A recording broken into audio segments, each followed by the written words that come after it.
So, nandito na nga tayo ngayon sa abandonadong eskwelahan. Dito po yan sa Gimba, Nueva Ecija.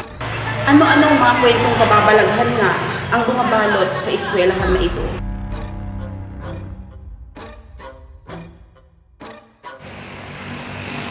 So, ngayon guys, andito tayo sa first floor.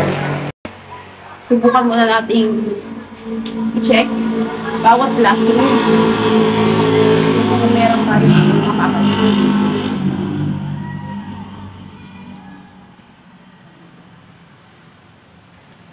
And guys, so, kung mapapansin niyo, napakaraming mga armchair ang andito pa. So, marami na rin ang mga ibang content creators na nakapunta dito.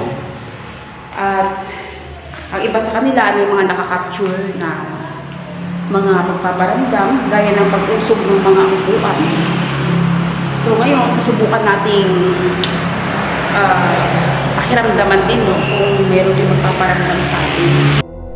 Maliwanag pa pero madarama mo na ang kakaibang enerhiya na nababalot dito sa abandonadong paaralang ito. Kung hindi ito nakatayo sa tabi ng daan, ay mabibingi ka talaga sa katahimikan nito. Parang iba yung vibes ng konti dito sa second floor kaysa doon sa first floor.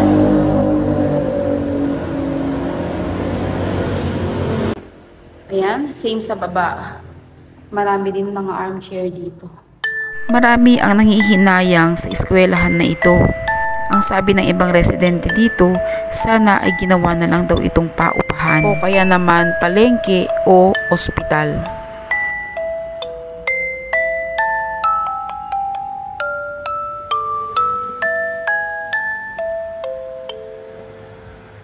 Halos pare-pareho lang no, yung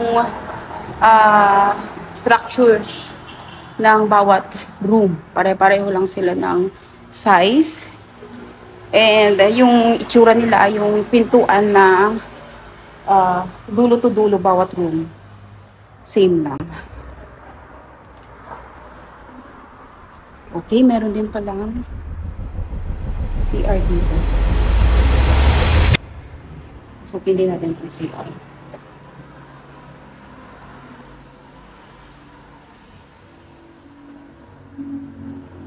Parang maraming lupa. Ang galing ko. Daming lupa dito guys. Yung CRs nila. Yung mga bawal.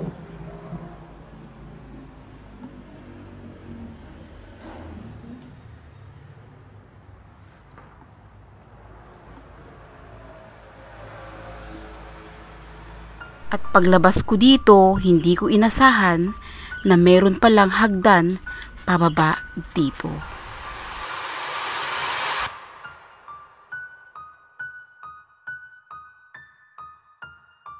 Sa mga oras na to ay nag-aalangan akong bumaba dahil hindi natin alam kung ano ang maaari nating makita at ma-encounter dito sa ibabang bahagi.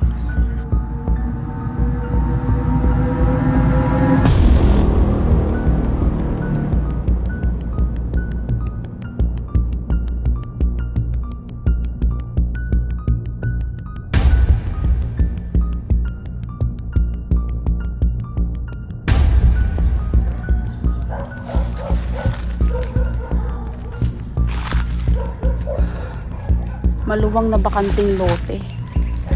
So kung ano pala to guys, kung kumbaga nagtuloy-tuloy yung operation nito, malamang mga nadagdagan na siguro to ng building, no? So balik na tayo at hindi na natin pupuntahan yan. Focus tayo dito sa abandoned building. Kaya na tayo. Ayan, galing na tayo doon. So, dito naman tayo sa kabilang side. Ayan na, napamugaran na ng nest ng mga ibon. Sayang pa tong mga armchair nila, oh.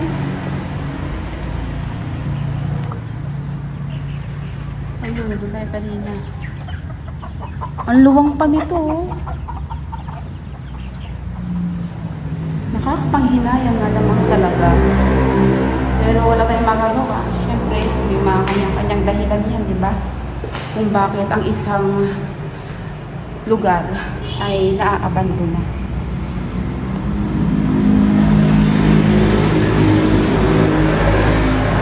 Ayan, bawat room pala dito is may mga number. Room 201.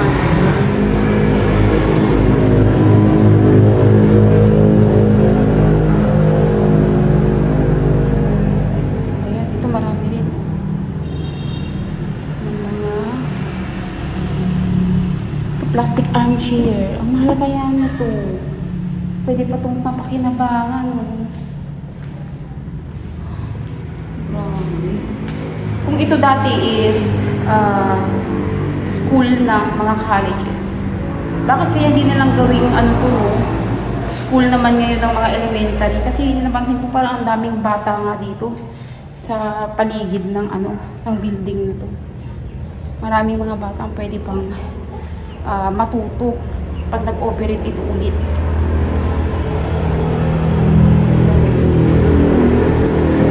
Wala sila aya. Ito sila sa baba. Mamaya sila akyat dito pag naikot na natin. So, ayan. Same pa rin. Sa kabila, ganun pa rin ang ayos niya at ang itsura niya. At ito ay CR ulit. Ayan. So, gaya doon, CR ulit ng boys. And then here is CR ulit ng girls. At nabarahan nga, at nabarahan nga ang hagdan na to.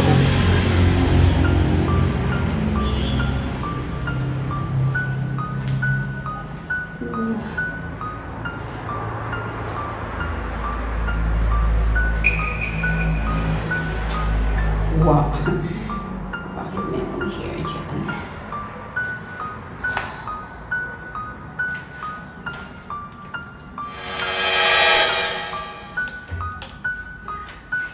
Ingat lang din tayo sa mga ganito kasi baka may mga ahas ba. Diba? So, walang masamang tao o inihil lang. Pero, may ahas naman. So guys, ayan. Medyo nakakapagod siyang i-explore. Hindi naman siya ganun kalakihan pero medyo mahaba rin kasi yung pasilyo. At syempre mainit. So dito muna tayo hanggang mamayang gabi. At susubukan ulit natin i-explore. Tingnan natin yung pagkakaiba.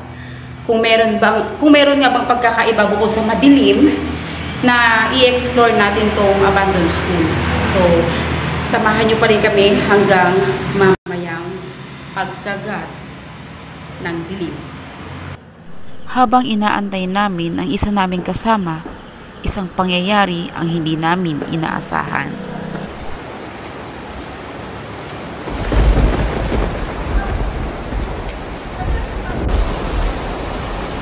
Umulan ng malakas at sinasabayan ito ng malalakas na kulog at kidlat.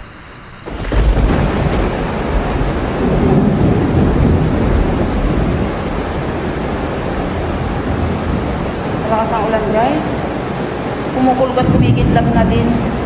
Sa mga oras na to ay huminto na muna kami sa pag-e-explore at pumasok na muna kami sa isang classroom. Habang inaantay pa namin ang isa naming kasama, dito na kami nagpalipas ng oras hanggang sa magdilim.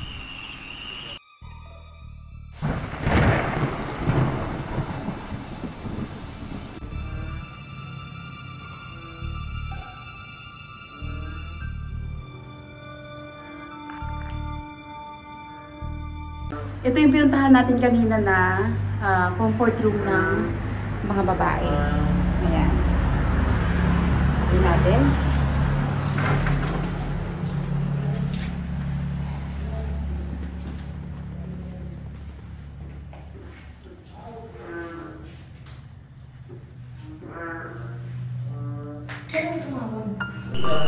Nag-uumpisa pa lang ulit tayong umikot pero bigla na lang Bakit?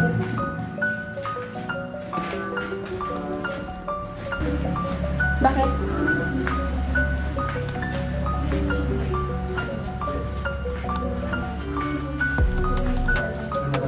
Oh, ano nga?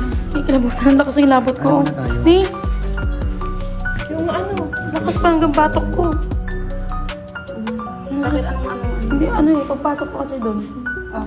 Sabi, ramdam ko na yung sobrang kilabot. Pero kanina umaga ko kasi naramdaman doon. Tapos, kala ko kanina, baka ano lang. Parang naman nung pumunta na ako na yun, no? Sobrang na, hanggang dito ko na. Kaya lumabas ka? Oo, lumabas ako. So, nakaramdam daw ng kakaiba dito si Aya. Ewan ko kung dahil sa...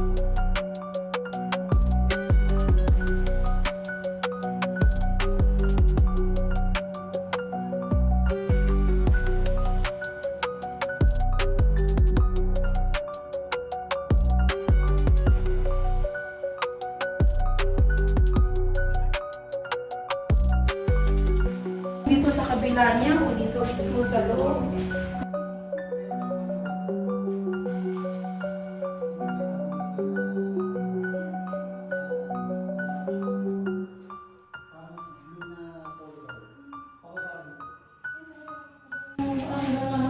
Yung kilabot ni Aya hanggang ngayon hindi niya mawari kung bakit siya kinilabutan.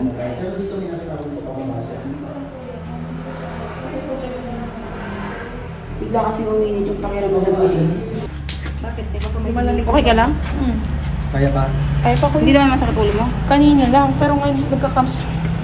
Iba yung ano, iba yung paramdam kay Aya. Grabe. Ano to? May mga ano? Kamay ng bata ba yan? Putik tugo.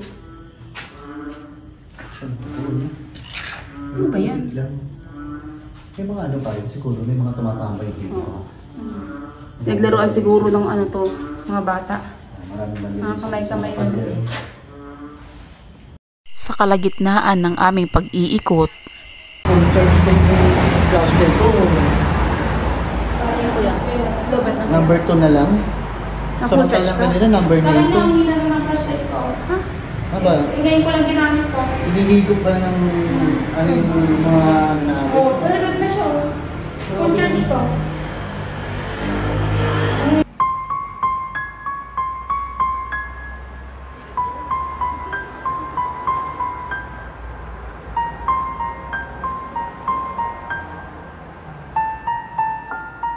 Ito yung maraming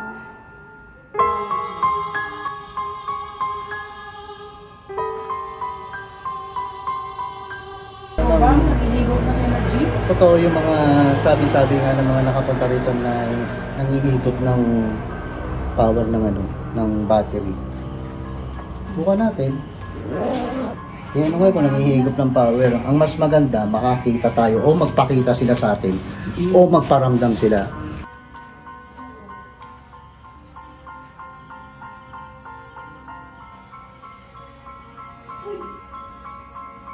Nagpatuloy pa rin ang grupo sa pag-iikot hanggang sa isang pangyayari na naman ang pumukaw sa aming atensyon. Saan magagaling yan? Oo nga no. Oo, dito siya. Kasi gumanyan si May. Pag ganyan ni May, nakita ko, parang may nalaglag na galing dito. Kasi dito kasi sa loob, may mga ano dito eh. Ayan, may mga kasi talaga dito sa loob. Pero ano nga yan? Mga dumi. Ewan ko kung ano dumi. Ang akala niya nga sinipa ko pa eh. Akala niya sinipa ko. Oh? Oo. Pero ikaw nasa labas ka din. Nakita ko nalaglag siya naman ang akala niya sinipa ko. Check namin, baka sa taas. Dito lang yung mga dumi sa baba. Eh paano yun? At dito nga namin napagdesisyonang gawin ang investigasyon. Dito. Ano namin dito. Sabi mo ako yung siya na. Siya na. Kuya Tapelo kayo kuya. nagbibigay na ng response yung EMF na yung nagtanong si Aya. Salamat dahil nag-response ka. Marami ba kayo dito? Hindi namin intention na gambalagin ka. Hindi namin intention na gambalagin. Maraming salamat dahil nakikipag-cooperate kayo sa akin. Kung talagang galit na galit ka sa akin, 3 ilaw. Kung talagang galit na galit ka sa akin, 3 ilaw. Isa pa. Patunayan mo sa akin. 3 ilaw pa. Kung galit na galit ka na.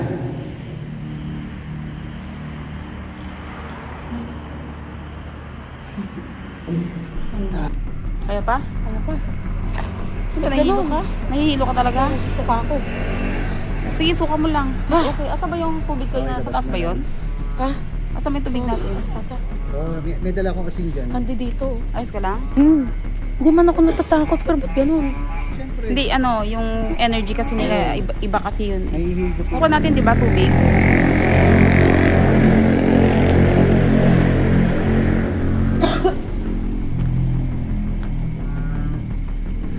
Tara, inom ka ng tubig. Doon. Ay, nasusuka ka talaga. Ha? Nahihilo ka ba? Hindi ako nahilo. Nasusuka ako. Dahil sa pangyayaring ito ay napagdesisyonan na ng grupo na lisanin na ang lugar. At salamat sa inyong pagsama sa amin sa pag-explore dito sa abandoned school dito sa Nueva Ecija. Abangan niyo po ang aming mga susunod na exploration with my team, North Luzon Phantom, and also to Shaman Tope. So, ayan guys, at ang exploration natin na to, kasama na naman natin syempre ang pinakamaganda, ayan, si Aya Ghostly Hour. Ayan, subscribe nyo din siya guys. At syempre, Maudi Exist. Ayan. At pag napanood nyo ang video namin na ito, please paki-share and like, and syempre paki-click, okay, paki-click po ang ating notification bell para updated kayo sa mga susunod naming mga exploration kasi yon. Bye! Thank you so much! Mga hiwag ay alamin, bawat lugar tutuklasin, kahit lumabas pa sa salamin. Hindi matatakot, hindi mananamba, dahil kami ang mga phantom. Para naharapin ang iyong takot sa kadiliman kung anong bumapalot. Ay hiwaga at misteryo, buksan mga matang nakapikit, upang makita na may matake sa langit.